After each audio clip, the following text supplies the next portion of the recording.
Halo teman-teman sahabat muhajir dimanapun Anda berada. Siang hari ini kami berada di Punti Suarebe, Kecamatan Johan Pelawan, Kabupaten Aceh Barat.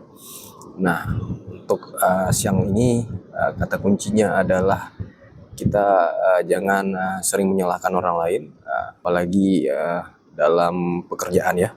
Tentunya tidak akan menyelesaikan masalah ketika kita selalu menyalahkan orang lain. Luh nggong luh nggondro le puna hitam, nyona hitam, berarti hanapai. Oke.